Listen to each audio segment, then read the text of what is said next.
जय हिंद साथियों, आप सभी का स्वागत है समर्पण संस्थान नोहर के यूट्यूब चैनल पर। आज हम लेकर के आए हैं मैथ के बेहतरीन क्वेश्चन जो एग्जाम में बार बार पूछे गए हैं या जिनके आगे पूछे जाने की संभावना है। रेलवे की तैयारी कर रहे साथी जरूर नोट कर लीजिए। और काफ़ी साथियों की रिक्वेस्ट आ रही है कि राजस्थान स्कूल लेक्चरर के फर्स्ट पेपर की मैथ के लिए, तो देखो साथियों, इस वीडियो में भी आपको महत्वपूर्ण प्रश्न रहेंगे और आपके लिए स्पेशल राजस्थान स्कूल व्याख्याता के लिए भी मैं वीडियो अपलोड कर दूंगा। तो जो साथी ऑफलाइन जुड़ना चाहते हैं तो हमारे 5 तारीख से नए बैच स्टार्ट कर दिए गए हैं, तो आप उसमें जुड़ सकते हैं। और जो साथी किसी कारणवश हमसे नहीं जुड़ सकते उनके लिए मैं यूट्यूब पर बेहतरीन क्वेश्चन लेकर के आता रहूँगा। आप नोट डाउन करते रहिए। फिर भी कोई प्रॉब्लम आए तो आप मेरे को व्हाट्सएप कर सकते हो और यहाँ पर कमेंट कर सकते हो। तो आप ज़्यादा से ज़्यादा वीडियो अपने दोस्तों को शेयर कीजिए। चलिए पढ़ते हैं। आज सबसे पहला क्वेश्चन है कि उसने पूछा है कि 49 की पावर 15 माइनस 1 का भाजक है, कौन सी संख्या भाजक है।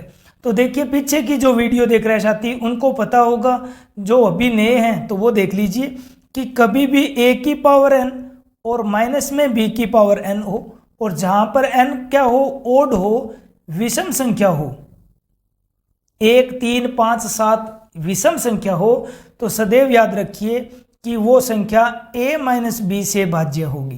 किससे होगी? a माइनस बी से। तो यहाँ पर पढ़ के देखिए, 49 की पावर कितनी है? 15 है।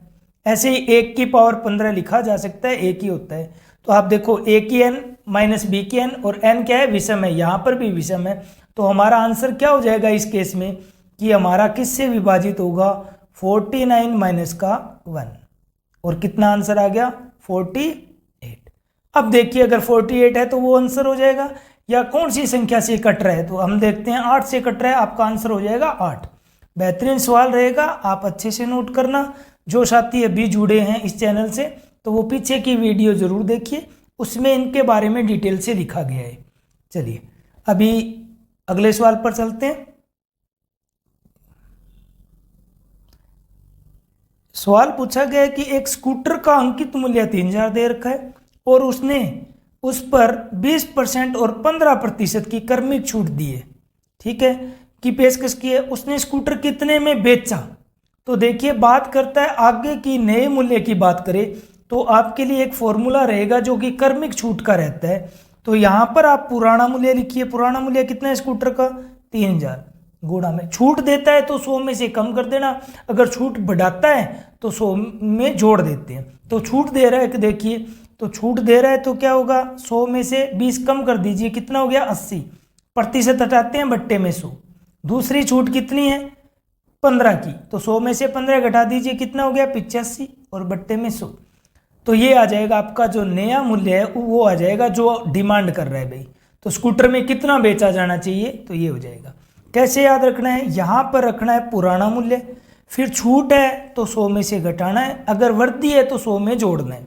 तो हमने 20% की छूट थी तो हमने 100 में से 20 कम कर दिया, 80 हो गया, प्रतिशत हटाया, बट्टे में 100। ऐसे ही अगली छूट कितनी है? 15 की। तो 15 घटाया, कितना हो गया? 85 बट्टा में 100। अब जब इसको सोल्व करते हैं तो सारे नीचे से ऊपर के सारे शून्य कट हो जाएंगे। कट करने के बाद में हमने देखा कि 85 को 8 से गुणा कर लेते हैं, ये अपना आ गया 680। फिर गुणा में इधर 3 बचा हुआ था, तो ये पूरा गुणा सोल्व करने के बाद में हमारे पास बन गया 0, 4, 2, 2040 आपका आंसर आ जाता है, कि जो कि ऑप्शन है ए में है।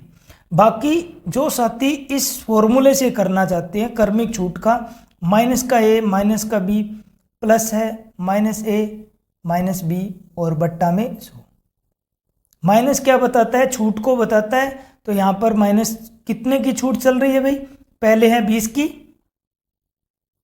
फिर है 15 की, प्लस में माइनस के 20, गुणा में 15 और बट्टा में 100। इसको सोल्व करके भी आप लोग सॉल्यूशन निकाल सकते हो कि इन दोनों की समतुल्य छूट क्या मिलेगी। उस छूट पर आप इसको भेज दीजिए, आपका आंसर आ जाएगा। तो जो साथी इस फॉर्मूले से करना चाहते हैं वो इस फॉर्मूले से कर सकते हैं। बाकी इस फॉर्मूले के यूज पर एक स्पेशल वीडियो रहेगा, वहाँ पर हम डिटेल में बात कर लेंगे। अभी के लिए एक पढ़ें तो हमने क्या किया है, हमने देखा है, हमेशा ध्यान रखिए, यहाँ पर पुराना मूल्य आएगा और यहाँ पर नया मूल्य आएगा। यह आपके चक्रवृद्धि ब्याज में भी हेल्प करता है, जनसंख्या वृद्धि के क्वेश्चन आएंगे वहाँ पर भी हेल्प करेगा। किसी चीज़ को लाभ हानि पर बेचेंगे तो वहाँ पर भी ये चीज़ काम में आती है। पुराना मूल्य यहाँ रखिए, नया मूल्य आ जाएगा। अगर वृद्धि कहे तो 100 में जोड़ते हुए लिखिए और कमी कहे तो 100 से घटाते हुए। उसने कहा 20% की छूट हमेशा कमी होती है, तो हमने 100 में से घटा दिया, हमारे पास क्या आया है 80 आ गया है। ऐसे ही 15% की छूट दी, हमारे पास क्या आ गया 85। नीचे से सारे जीरो कट जाएंगे, हमने गुणा किया है 85 गुणा में 8 680 होता है, गुणा में 3 जो बचा हुआ था उसका गुणा किया तो हमारे पास आया 2040। ये आपका आंसर हो गया भाई। चलिए आगे बढ़ते हैं।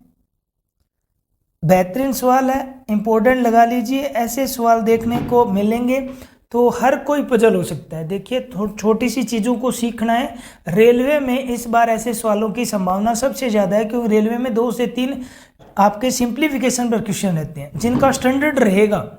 तो इसको सोल्व करने के लिए आपको कहीं पर भी x² - 9 गुणा में 9x² - 1 किसी का भी गुणा करने की जरूरत नहीं है। जब आपको आंसर में कोई भी x y z नहीं दिख रहा है तो इसका मतलब सिर्फ संख्याओं के साथ ही खेलना है। तो आप क्या करो, इस पूरे समीकरण में x बराबर आप 0 पुट कर दो, x बराबर 0 पुट कर दो और फिर उसका सॉल्यूशन करना स्टार्ट करते हैं। देखो x बराबर 0 पुट किया तो हमारे पास ऊपर क्या बच गया, -9 बच गए, और मल्टीप्लाई में क्या है -1 है कि 9x² x की वैल्यू 0 रखी है तो 0 ही हो गया। ऐसे ही यहाँ पर बट्टे में देखा तो हमारे पास क्या बच गया -1/3, और मल्टीप्लाई में क्या रह गया 1, और बराबर में जो गुणा में चल रही है वो संख्याएं देखिए क्या है आपके पास में 9 है, और उसके बट्टे में देखिए x तो 0 हो गया तो कितना बचा 1/3, और मल्टीप्लाई में क्या रह गया 1 रह गया। अब इनको जब सोल्व करेंगे तो ऊपर माइनस और माइनस का गुणा प्लस होता है तो 9 रहा, बट्टे में क्या है -1/3, यहाँ से 9 और बट्टे में क्या है 1/3। जब ये ऊपर जाएगी संख्या तो 9 के साथ गुणा हो जाएगी, 9 गुणा में 3 27 हो जाएगा। ऐसे ये संख्या ऊपर जाएगी तो 9 गुणा में 3 27 हो जाएगा। इसके आगे देखिए माइनस था तो यहाँ पर माइनस आ जाएगा। हम जानते हैं 27 की स्क्वायर कितनी होती है 729 होती है, और ये माइनस आगे चल ही रहा है तो ये आपका आंसर हो जाता है। चलिए चेक करते हैं, ऑप्शन डी इसका आंसर हो गया। चलिए एक बार और समझाता हूँ, थोड़ा गौर कीजिए, नोट करना। इस बार ये सबसे इम्पोर्टेंट रहेगा क्वेश्चन। रेलवे की तैयारी करे साथी विशेष तौर पर ध्यान रखना, हमें कुछ भी नहीं करना, हमें x की वैल्यू 0 पुट कर देनी है। 0 पुट करने के बाद में देखिए -9 और -1 बचा है। ऊपर देखो यहाँ पर ये 0 हो गया है, ये भी 0 हो गया तो -9 बचा, और यहाँ से -1। हम जानते हैं माइनस और माइनस का गुणा प्लस होता है, जो कि हमने यहाँ पर कर दिया है। नीचे बचा है -1/3 और 1 के साथ गुणा हुआ तो माइनस ही रहेगा। ऐसे ही 9 गुणा में 9 के बट्टे में 1/3। इसका सॉल्यूशन जिसको ना पता हो मैं यहाँ साइड में लिख देता हूँ। देखिए कि 9 और बट्टे में 1/3 का सॉल्यूशन कैसे किया जाए, तो हमेशा ध्यान रखना, ये लिख लेना आप लोग, a बट्टा में b और उसके बट्टे में हो c/d, तो हमेशा उसका सॉल्यूशन होता है बाह्य पदों का गुणा बट्टे में मध्य पद, ये वाला बाह्य a और d का गुणा और बट्टे में b और c का गुणा। तो हमारे पास 9 के बट्टे में कुछ नहीं है इस सवाल में, तो आप खुद सोच सकते हो किसी भी संख्या में 1 का भाग देने पर मान में परिवर्तन नहीं होता है। तो अब देखो 9 का 3 के साथ गुणा हुआ, 9 गुणा में 3, और 1 का 1 के साथ गुणा हुआ है। इस वजह से हमने यहाँ पर इसका मान क्या लिखा है 27 लिखा है, और इसका मान क्या लिखा है -27 लिखा है। 27 गुणा में 27 की स्क्वायर होता है, ये माइनस आगे है, ये आपका आंसर डी में मिल जाता है। -729 आपका आंसर है। फिर भी किसी भी साथी को ना समझ में आए आप कमेंट जरूर करना, वीडियो कैसे लग रहे हैं जरूर बताना, ज़्यादा से ज़्यादा दोस्तों को ये वीडियो शेयर करना। जो साथी किसी कारणवश नहीं पहुंच पा रहे हैं कोचिंग में, चाहे आर्थिक परिस्थिति हो या कोई और, तो वो बच्चे इससे फ़ायदा ले सके और अपनी तैयारी को सुचारू रूप से चालू रख सके भाई। ठीक है, चले आगे बढ़ते हैं। सवाल नंबर 4 अच्छा रहेगा, घातांक करने के सवाल देखने को मिलेंगे। अगर अच्छे सवालों की बात करें तो इन पर सवाल बनता है। हमने पीछे के वीडियो पर इन पर सवालों पर चर्चा कर चुके हैं। अभी इस पर और एक बार चर्चा कर लेते हैं। देखो, कभी भी ध्यान रखना, प्लस माइनस की बात कर रहे हैं हम, यूं ही लिख लेते हैं एक छोटी सी चीज़। देखो 42 और प्लस में ले लिया हमने 42 और इसके ऊपर भी अंडरूट है, फिर अंडरूट चल रही है और ऐसे ही कंटिन्यू चलते जा रही है। तो इसका सॉल्यूशन देखो, अगर अंडरूट के ऊपर कोई भी संख्या नहीं है, यहाँ पर देखो इस अंडरूट के ऊपर कोई संख्या नहीं है, इसका मतलब 1 है, तो पक्का ये संख्या ऐसी दो संख्याओं का गुणा होगा जिनके बीच का अंतर 1 हो। 6 गुणा में 7, देखो बीच का अंतर कितना है, 1 है। इस अंडरूट के ऊपर 1 हमेशा छुपा हुआ होता है गुणा में, ठीक है, तो वो 1 था, तो 7 छिक्का 42। अगर यहाँ पर प्लस है सभी जगह तो इसका उत्तर होगा बड़ी संख्या, अगर बीच में माइनस है तो इसका उत्तर क्या होगा, छोटी संख्या। जैसे हम यहाँ पर पढ़ लेते हैं कि 12 माइनस के अंडरूट 12 माइनस के अंडरूट 12 और ऐसे ही चलता जा रहा है इन्फिनिटी तक। तो हमें क्या करना है, अंडरूट के ऊपर कोई संख्या नहीं है, पक्का ये ऐसी दो संख्याओं में टूटेगा जिसके बीच का अंतर है क्या हो, 1 हो। तो 3 गुणा में 4, अगर माइनस आएगा तो छोटा उत्तर है और प्लस आएगा तो बड़ा उत्तर। ऊपर वाले में देखो प्लस है तो इसका आंसर क्या रहेगा, 7। इस वाले में उत्तर के क्या आ रहा है, बीच में माइनस आ रहा है, देखो देखिए, तो इसका उत्तर क्या रहेगा, छोटी संख्या। तो ये लिख लेना आप लोग कि अंतर में क्या बीच में प्लस दिया हुआ है तो बड़ा उत्तर होगा और माइनस दिया हुआ है तो छोटा उत्तर।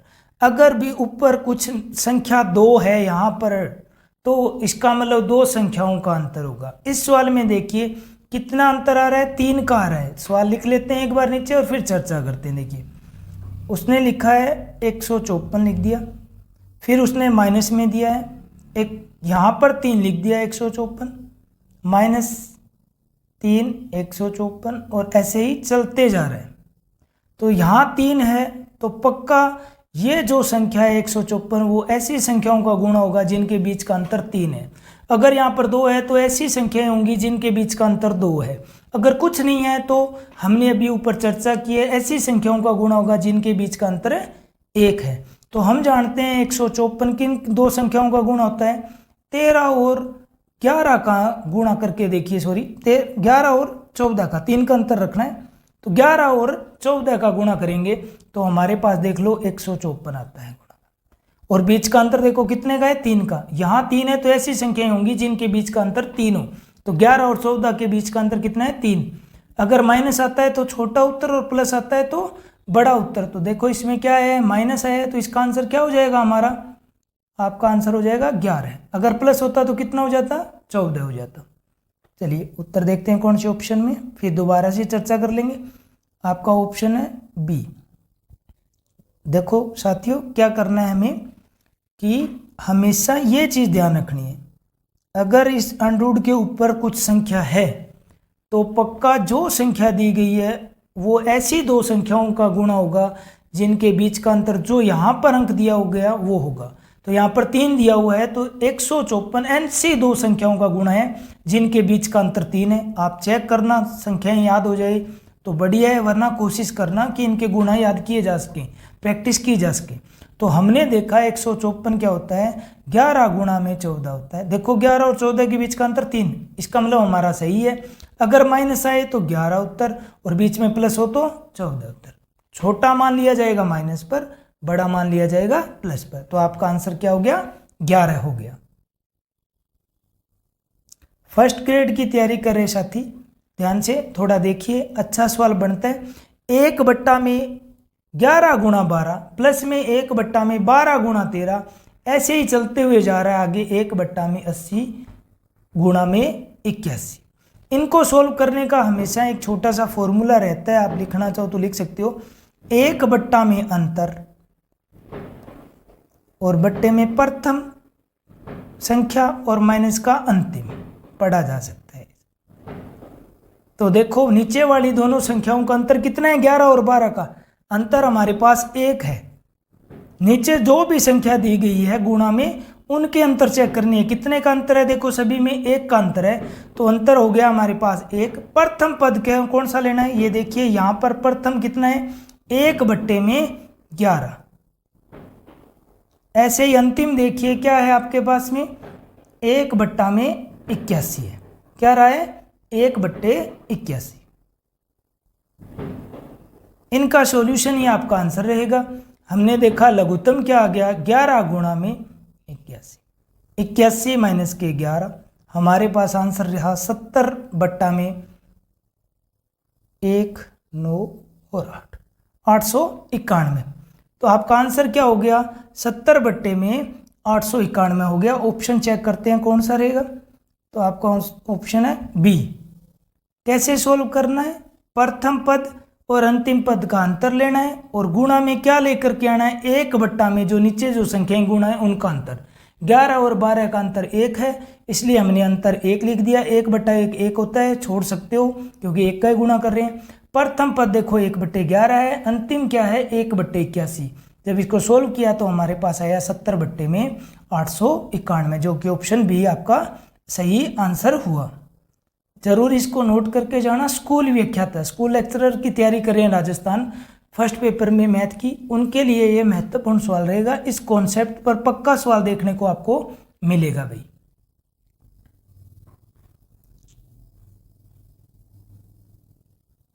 चलिए 6 नंबर सवाल की बात करते हैं कि उसने कहा है कि 6 की पावर 25 प्लस में 6 की पावर 26, 6 की पावर 27 और 6 की पावर 28 का योग लिया है उसने और कहा है कि ये किस संख्या से विभाज्य होगा। हमने क्या करना है, देखो उसने जो बोला है वो लिख लेते हैं।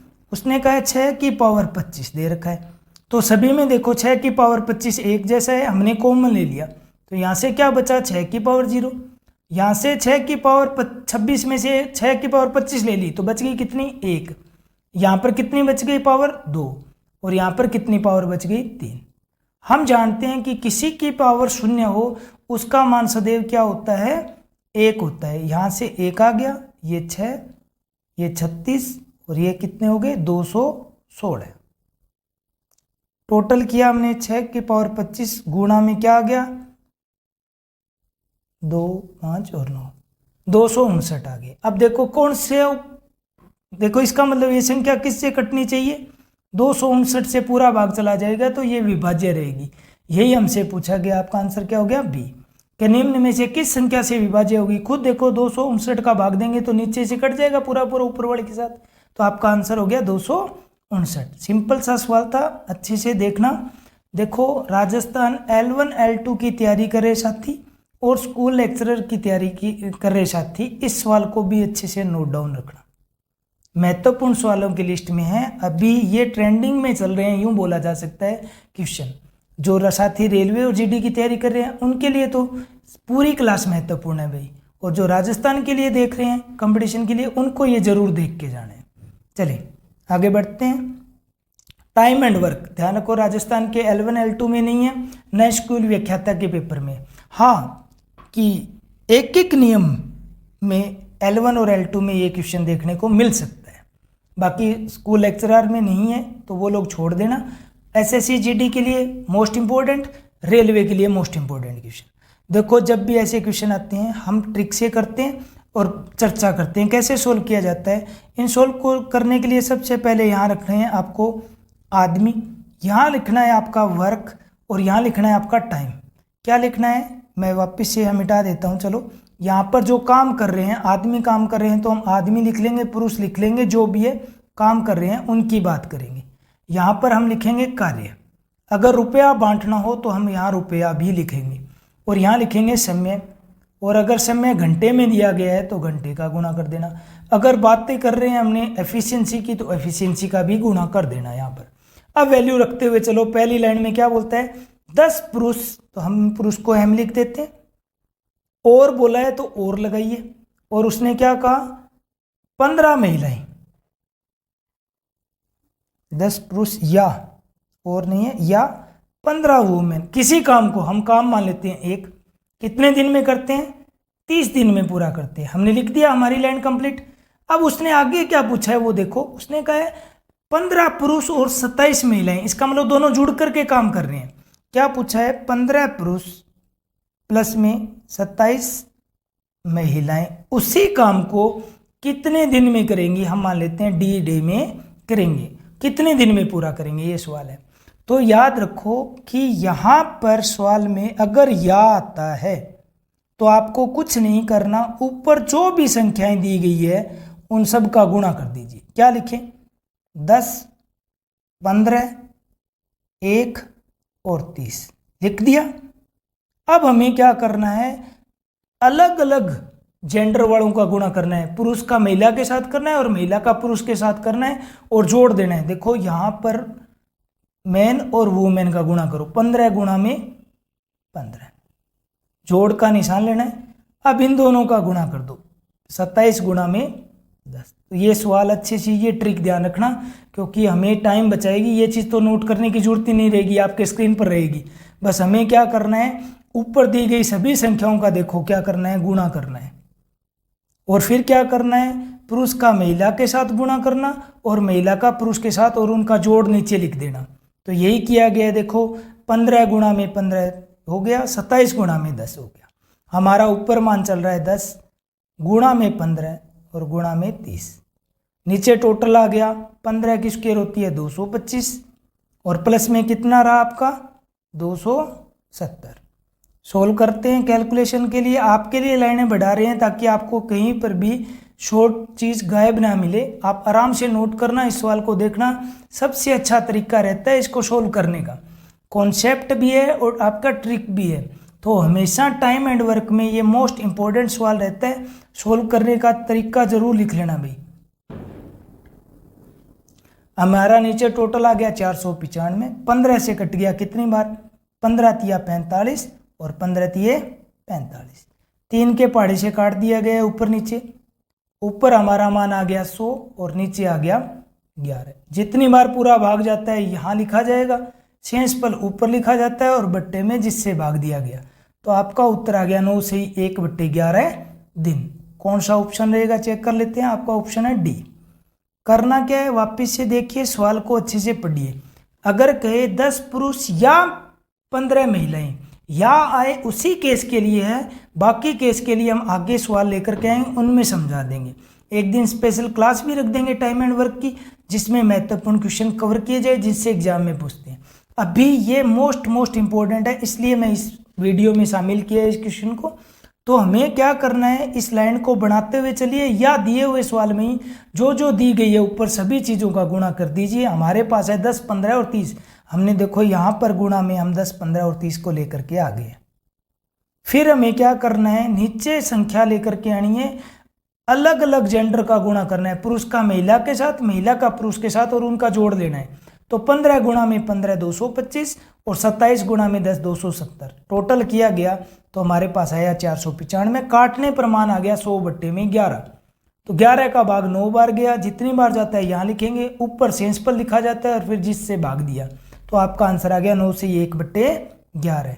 नोट कर लेना भाई, एसएससी जीडी और रेलवे वाले महत्वपूर्ण सवाल है ये उनके लिए। अब कॉन्सेप्ट क्लियर है उनके लिए, और ये सवाल आप रेलवे के लिए इंपॉर्टेंट रखना, पक्का रेलवे में देखने को मिलेगा। कारण ये है कि आप रेलवे के पुराने क्वेश्चन उठाइए, आपको पता चलेगा कि सरलीकरण चैप्टर से या नंबर सिस्टम से कितने क्वेश्चन आते हैं, और वहाँ पर यही कॉन्सेप्ट भरे क्वेश्चन मिलेंगे। और जो बच्चा इसमें टाइम बचाएगा वही जीतेगा। आंसर सभी करेंगे इसका सही, बट टाइम बचाने वाला ज़्यादा अटेम्प्ट करेगा और सिलेक्शन की तरफ बढ़ेगा। देखिए पहले इस चीज़ को समझ लेते हैं। देखो उसने क्या कहा है, 887 को 889 से गुणा किया है और 1 जोड़ा है। इसका मतलब दो संख्याओं का गुणा है जिनके बीच का अंतर कितना है, 2 का अंतर है। ऐसी हम दो संख्याएं उठा लेते हैं सीखने के लिए। हमने ले लिया 5 और 1 ले लिया 7 और प्लस में कर दिया 1। देखो जरा कितना मान आया, √36 आ गया। 7 5 35 प्लस का 1 36। क्या मान आया हमारे पास, 6 मान आया। समझ में आई चीज। चलो एक और इसी में उठाएं। हमने उठा लिया 3 और गुणा में कर दिया 5। 2 का अंतर रखना है, प्लस में 1 करना है। हमारा मान कितना आया, देखो 5 तिया 15 और 1 16। कितना आंसर आया, 4। जब थोड़ी सी चीज़ों को सीखोगे तो आप देखो ऐसी संख्याओं का बीच का ही उत्तर है। देखो 5 और 7 के बीच की संख्या आंसर है। बीच की संख्या यहाँ कितनी थी, 6 थी। इनकी बीच की संख्या कितनी थी, देखो जरा 4 थी, आंसर था। तो इस कॉन्सेप्ट से ही इसने ये सवाल पूछा और एग्जाम में अच्छा बन गया। एग्जाम में आया हुआ सवाल है। तो इसका आंसर क्या हो गया, इन दोनों के बीच की संख्या क्या हो गया, 888। सिंपल सा कॉन्सेप्ट था। तो चीज़ों को सीखिए। जो बच्चे नए हैं उनको हमेशा ध्यान रखो, अभी आपकी उम्र है सीखने की, और ऐसे सीखे हुए सवाल ही एग्जाम में मिलेंगे और आप अच्छे से जल्द जॉब लगोगे भाई। यूँ नहीं है कि आंख बंद करके चल दिए। छोटे छोटे कॉन्सेप्ट ही आपको शॉर्ट ट्रिक की तरफ लेके जाएंगे और वही आपको सिलेक्शन की तरफ लेके जाएंगे। तो ये कॉन्सेप्ट हमेशा याद रखना कि दो संख्याओं का गुणा जिनके बीच का अंतर 2 और उसमें 1 जोड़ा जाए और उसका अंडूड हो तो सदैव उनके बीच की संख्या ही आपका आंसर होता है। ऐसे में आंसर आ गया हमारा 888 जो कि ऑप्शन ए में था। चले बढ़ते हैं भी। देखो जो साथी हमसे ऑफलाइन जुड़ना चाहते हैं तो आपको एड्रेस इस पर मिल जाएगा। आप जो नौहर क्षेत्र से हो या हनुमानगढ़ राजस्थान में जिला पड़ता है वहाँ से हो तो आप ज़रूर हमसे ऑफलाइन बैच में जुड़ सकते हो। स्कूल व्याख्याता फर्स्ट पेपर के कंप्लीट बैच स्टार्ट है नौहर में, और आपको मिल रहे हैं रेलवे के और एसएससी और रीट के भी बैच। और जो साथी हिंदी सब्जेक्ट से तैयारी करना चाहते हैं तो अवश्य जुड़े। शुड्डा सर आपको पढ़ा रहे हैं। जो साथी हमारे बीकानेर संभाग से हैं वो अच्छे से अवगत है इनके नाम से, तो आप इनकी क्लास ज़रूर ज्वाइन कीजिए। चलिए आज का अंतिम सवाल उठाते हैं। उसने क्या बोला है कि 4 की पावर 29 और फिर उसकी भी पावर दे दी है 30 और माइनस में 4 की पावर 30 और उसकी पावर कितनी दी है 29। हमें कुछ भी नहीं सोचना इस सवाल में। ध्यान रखो 29 के ऊपर क्या है भूल जाओ, इधर यहाँ पर 30 के ऊपर क्या है भूल जाओ। आपको सिर्फ उठा के लाना है 4 की पावर 29 और उठा के लाना है 4 की पावर 30। अब एक छोटी सी चीज ध्यान रखना हमेशा, 4 की पावर 1 का मान कितना होता है 4, 4 की पावर 2 का मान कितना होता है 16। हमें ध्यान रखना है इकाई के अंक की बात कर रहे हैं तो इकाई का अंक कितना है 4 और 6। जब भी घात क्या रहेगी, देखिए ये घात 4 की पावर विषम रहती है तो हमेशा ही इकाई का अंक आता है 4, और अगर 4 की पावर रहती है सम तो सदैव ही आपका इकाई का अंक कितना आता है 6 आता है, याद रखिए। तो हमारे पास देखो 4 की पावर क्या है आपके पास में विषम है, विषम होने पर हमारे पास क्या आया 4। यहाँ पर 4 की पावर सम में कितना मान आया 6। इकाई के अंक की बात करें तो 4 और 6 का अंतर 2।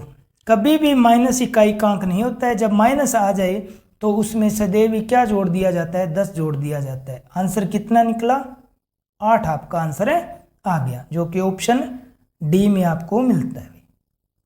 देखिए वापस से सीखते हैं, छोटी सी बात है, कॉन्सेप्ट से सीखिए कि हमेशा ध्यान रखिए 4 की पावर 29 की पावर 30, ऊपर चाहे कितनी पावर चल रही है ऊपर वाली को आप छोड़ो एक बार के लिए।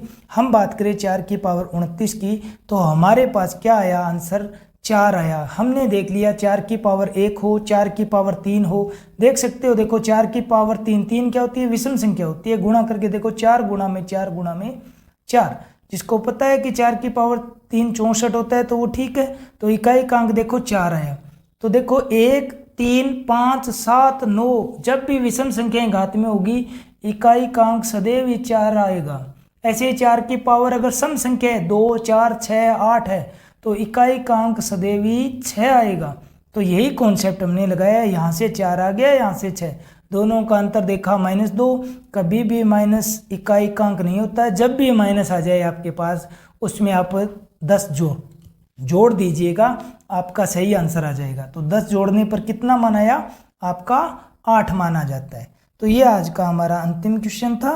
क्लास कैसी लगी आप जरूर बताइए, मन लगा करके तैयारी कीजिए। अगर वीडियो पसंद आ रहे हैं तो ज़्यादा से ज़्यादा लाइक करने हैं और अपने दोस्तों को ज़रूर शेयर कीजिए, और अपने सुझाव कमेंट बॉक्स में ज़रूर देना कि आपको किस चीज़ के वीडियो लेके आने हैं और क्लासें कैसे लग रही है और क्या सुधार किया जाए कि और अच्छा अपना ये चैनल ग्रोथ करे, है ना। तो आप मन लगाकर तैयारी कीजिए और सरकारी सेवा में जल्द से जल्द आपका चयन हो। जय हिंद जय भारत। धन्यवाद साथियों।